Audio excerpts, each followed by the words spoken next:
हजुर, संसारमा सबै कुरा सम्भव छ।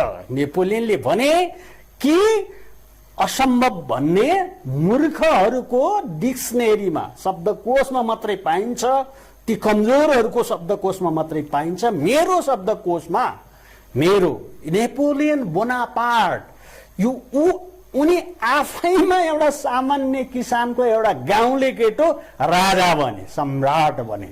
सम्भव उनले चाहिँ उनको जिन्दगीले प्रमाणित गरेको कुरा गरिरहेको छ। आदरणीय दर्शक महानुभावहरू, कि सबै कुरा सम्भव छ। नेपालकै राजनीतिको कुरा गर्दा 240 वर्षको ती शाहवंशीय त्यत्रो पावर, त्यत्रो शक्तिशाली शाहवंशीय पनि सम्भव भयो। शाहवंशीय राजतन्त्र समाप्त हुनलाई सम्भव भयो। त्यसैले म के अनुरोध गर्दछु भने संसारका सबै कुरा, ठुला ठुला क्रान्ति हुन, ठुला ठुला मान्छे, सामान्य मानिस उठेर महान बन्न सबै कुरा सम्भव छ। गरिब मानिस, एकदमै कमजोर गरिब क्षीणहीन मान्छे अरबपति बन्न, सामान्य किसानको छोरो, पहिलो नेपालको पहिलो राष्ट्रपति डाक्टर रामवरण यादव, उनी हली गोठालै भैँसी गोठालै जान्थे अरे। सामान्य किसानको छोरो होइन त, तराईको चाहिँ जनकपुरको धनुषामा जन्मेको सामान्य किसानै परिवारको मान्छे छोरा राष्ट्रपति बने, सफल भए। त्यस्तै गरी अहिलेको विद्यादेवी भण्डारी पनि त सामान्य किसान परिवारमा भोजपुरमा जन्मिनु भएकी हुनुहुन्छ। हाम्रा 101 प्रधानमन्त्रीहरू, राष्ट्रपतिहरू सामान्य किसान परिवारबाटै आएका हुन्। यति मात्रै होइन आदरणीय दर्शक महानुभावहरू, यो चिमबत्ती बोलिरहेको छ। चिमबत्तीको आविष्कार गरेका थोमस एल्वा एडिसनले पनि एउटा अद्भुत चमत्कार नै हो। यो असम्भव देखिन्छ। चिमबत्ती, बत्ती भनेको त अक्सिजन चाहिन्छ होइन त बल्नलाई, बिना अक्सिजन त बत्ती बल्दैन। तर बिना अक्सिजन चिम जुन चाहिँ हावै नछेर्ने चिममा पनि बल्न त्यो सम्भव बनाए। संसारका जति पनि असम्भव लाग्छ कुनै पनि कुरा, सुरुमा हेर्दाखेरि असम्भव, यो सकिँदैन, हुँदैन भनेका कुराहरू पनि सम्भव हुन्छ। पहिलो यसलाई सम्भव वैज्ञानिक रूपमा प्रमाणित गर्ने डाक्टर रोजर ब्यानिस्टरको एउटा म दृष्टान्त भन्न चाहन्छु यहाँलाई। डाक्टर रोजर ब्यानिस्टरले के गरे भने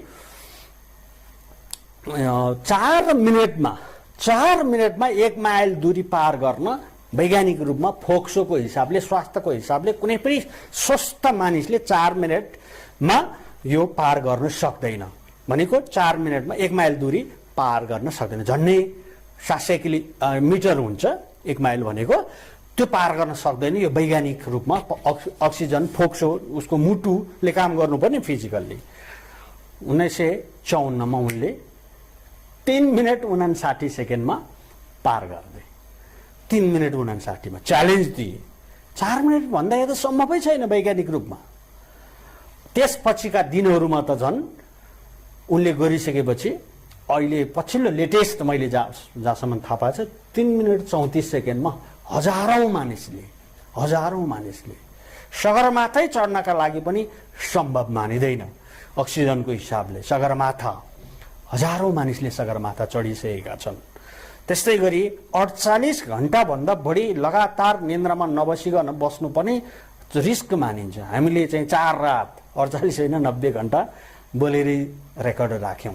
जति पनि रेकर्ड ब्रेक भनेको मान्छेको माइन्डसेटले बनाएको हुन्छ असम्भव भन्ने। आदरणीय दर्शक महानुभावहरू, तपाईँ हामीले यो बुझ्नै पर्ने कुरा, आम युवाहरूले बुझ्नु पर्ने कुरा, तपाईँ जे चाहनुहुन्छ त्यो बन्न सम्भव छ। सम्भवको पनि त विज्ञान छ, समय छ, सूत्र छ, फर्मुला छ। त्यसको बारेमा मैले थोरै केही दृष्टान्तहरू बताएँ, नेपोलियन बोनापार्ट र थोमस एल्वा एडिसनको। अब हरेक कुरा सम्भव छ। अब कसरी सम्भव बनाउने त? असम्भव देखिने कुराहरू सम्भव कसरी बनाउने त भन्ने सम्भवको विज्ञान जोड्नु पर्यो। सम्भवको विज्ञानको लागि पहिलो कुरो त आत्मविश्वासै हो। त्यो आत्मविश्वासका लागि यहाँहरूलाई प्रष्ट रूपमा भनौं कि पहिलो कुरा चाहिँ म सक्छु, I can do, I can achieve, it is possible भन्नु पर्यो। पहिला चाहिँ यो विचार माइन्डसेट ल्याउनु पर्यो। I will do, I can do. जसरी हेनरी फोर्डले यो उदाहरण मैले पटक पटक यो कोटेसन भन्ने गरेको छु र तपाईँहरूले यहाँहरूले बुझ्नै पर्ने कुरा हेनरी फोर्डले एक ठाउँमा भनेका थिए, if you say I can, yes you can, it is true, you can do, go. If you say I cannot do, yes you cannot do, it is also true, it is possible. त्यसैले सक्छु भन्यो, यस सक्छौ, सक्दिनँ भने सक्दिनँ। यो Henry फोर्डको कुरा भयो। अब स्टिभ जब्स त गजबको कुरा छ। स्टिभ जब्स एप्पल कम्पनीका फाउन्डरले के भन्थे भने उनको रियालिटी डिस्टोर्सन एरिया, उनकोमा पनि यस्तै खालको सिद्धान्त थियो कि सक्दिन, हुँदैन, असम्भव भन्ने कुरै हुँदैन थियो। त्यहाँ गइसकेपछि फर एक्जाम्पल कोही मान्छेले उनको एरियामा गएर चाइनिज भाषा फिटिकै आउँदैन, अब बोल्न लगाइयो भने म बोल्न सक्दिनँ भन्न पाइँदैन, बोल्नै पर्छ। त्यस्तो खालको रियालिटी नै फरक भयो। उसले बोल्न सक्छु भनेर गयो भने स्टिभ जब्सको कुरा यो मैले उदाहरण दिएँ। सबभन्दा पौराणिक कालमा हामीले हनुमानले के समुद्र, त्यत्रो समुद्र नाग्न सक्ने सम्भव छ? समुद्रमा पुल हालेका थिए त्यो पार गर्नलाई, लङ्का जानलाई। यी कुराहरू सम्भव छ त? पौराणिक कालकै कुरा गर्ने हो नि। अनि 10 टाउको भएको मान्छेको सम्भव छ? यी सबै सिम्बोलिक हुन्छ। सम्भव छ भनेर देखाएको। 10 टाउको कसरी जन्माउने? एउटा मान्छे जन्माउन, एउटा टाउको भएको मान्छे जन्माउन कति गाह्रो हुन्छ। 10 टाउको भनेको असम्भव छ। त्यसैले 10 सिम्बोलिक रूपमा, सङ्केतात्मक रूपमा सम्भव, possible, impossible, I M a possible भन्ने वर्डमा हामी जानुपर्छ। आदरणीय दर्शक मामाहरू, पहिलो कुरा चाहिँ यो असम्भव जस्तो देखिएको समयक्रमले, घटनाक्रमले सम्भव बन्दै जान्छ। समयले पनि त्यो सहज देखिन्छ। पहिला सुरुमा हेर्दा त बाफरे यस्तो पनि सम्भव छ र जस्तो लाग्छ समयक्रमले।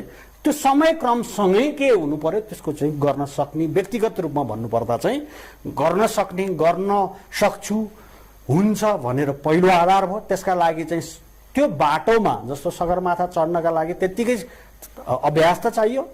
त्यसका लागि माइन्डसेट पहिलो तयार गर्नु पर्यो।